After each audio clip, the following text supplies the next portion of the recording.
আজ আমরা দশম শ্রেণীর কোষে দেখি 12 এর 2 এর দাগের অঙ্কটি সলিউশন করব। অঙ্কটি রয়েছে একটি চামড়ার বল তৈরি করতে প্রতি বর্গ সেমি 17.50 টাকা হিসাবে 431.20 টাকা লেগেছে। বলটির ব্যাসের দৈর্ঘ্য নির্ণয় করি। তাহলে আমাদের এখানে যে চামড়ার বলের ব্যাসের দৈর্ঘ্য নির্ণয় করার কথা বলেছে।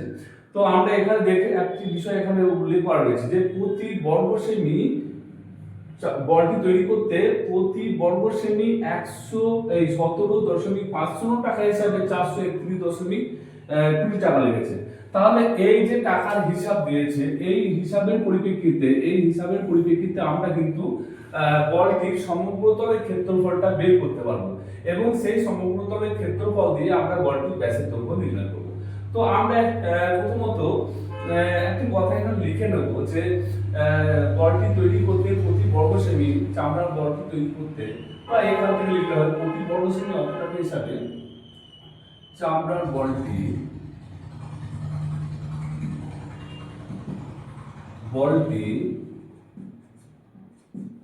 তৈরি করতে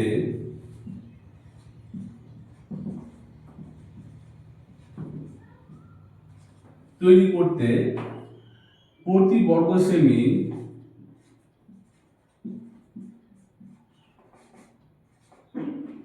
17.50 টাকা হিসাবে 431.20 টাকা লেগেছে।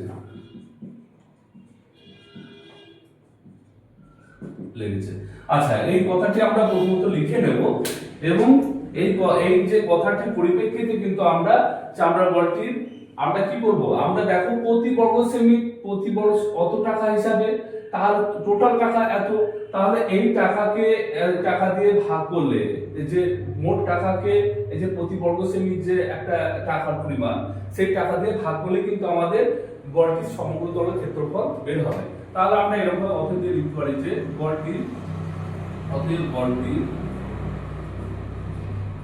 সমগ্র তলের ক্ষেত্রফল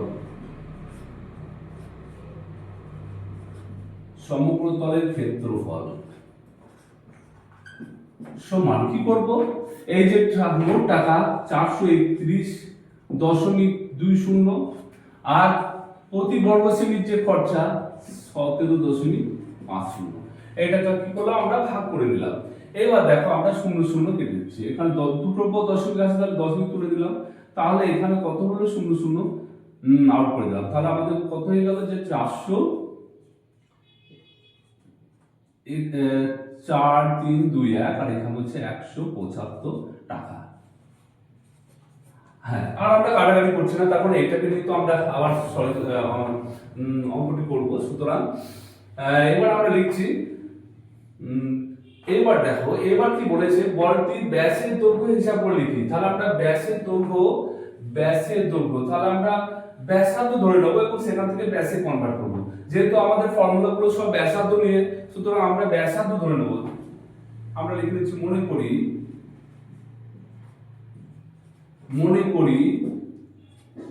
বলটির ব্যাসার্ধ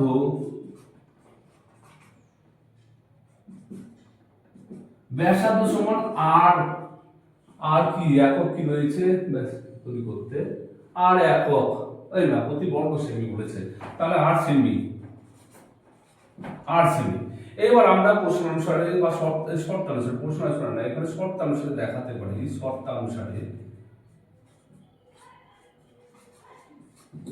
শর্তানুসারে সমগ্র তলের ক্ষেত্রফল, হ্যাঁ, তাহলে সমগ্র তলের ক্ষেত্রফল যোগফলের সূত্র হচ্ছে 4 পাই আর স্কয়ার সমান কত 4 আর পাই আর স্কয়ার সমান এখানে সমগ্র তলের ক্ষেত্রফল কত 4 3 1 2 বাই হচ্ছে 175 বা এখানে 4 ইনটু কত 22 এর 7 পাইয়ের মান 22 এর 7 ইনটু আর স্কয়ার সমান 4 3 1 2 বাই 175 বা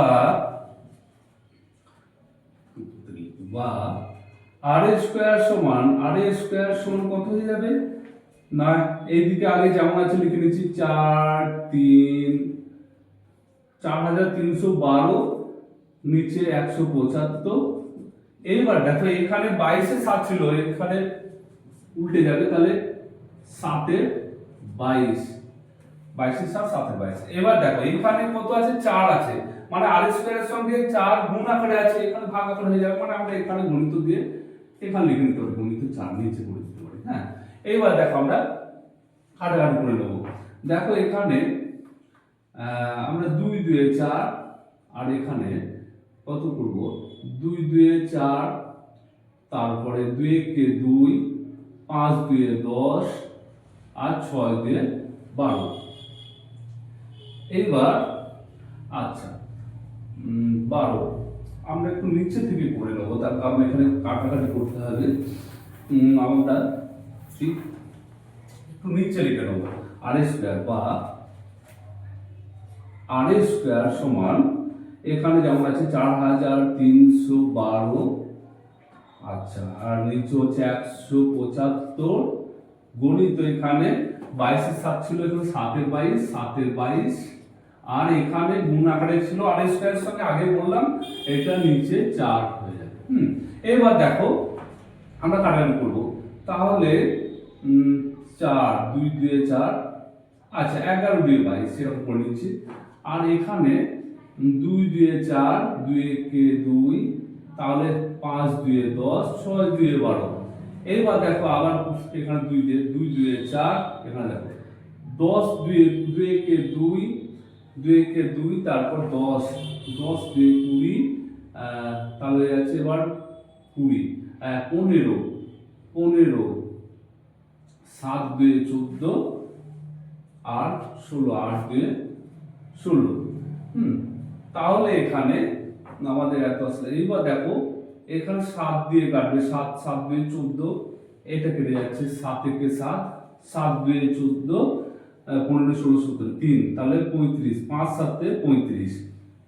এইবার দেখো এইটাকে আবার 2 দিয়ে কাটবো, 2 দেখো 5 2 10, তাহলে 3 2 6 আর 18, 9 2 18। এবার 11 দিয়ে দেখি, 11 4 11 44, 4 11 44 44, আর এখানে তোমার 53, তাহলে 4 9 9, তাহলে এখানে 9 হচ্ছে, তাহলে 99, 9 11 99, 9 11 99।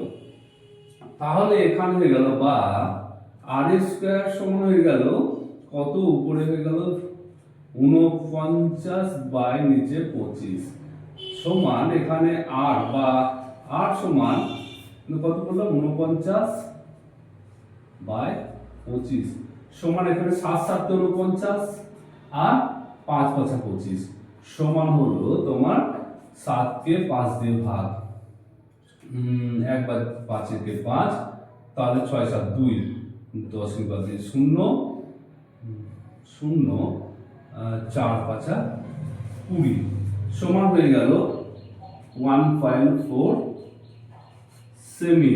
তাহলে 1.4 সেমি কি বেরোলো আমাদের, কি ধরেছিলাম বলটির ব্যাসার্ধ 1.4 সেমি, কিন্তু আমাদের বলেছে বলটির ব্যাসের দৈর্ঘ্য নির্ণয় করতে, সুতরাং আমরা লিখে নিচ্ছি অতএব বলটির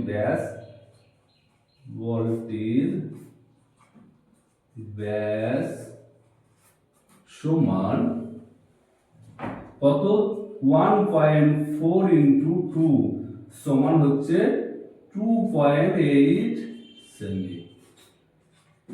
তাহলে বলটির ব্যাসার্ধ বেরোলো 2.8 সেমি।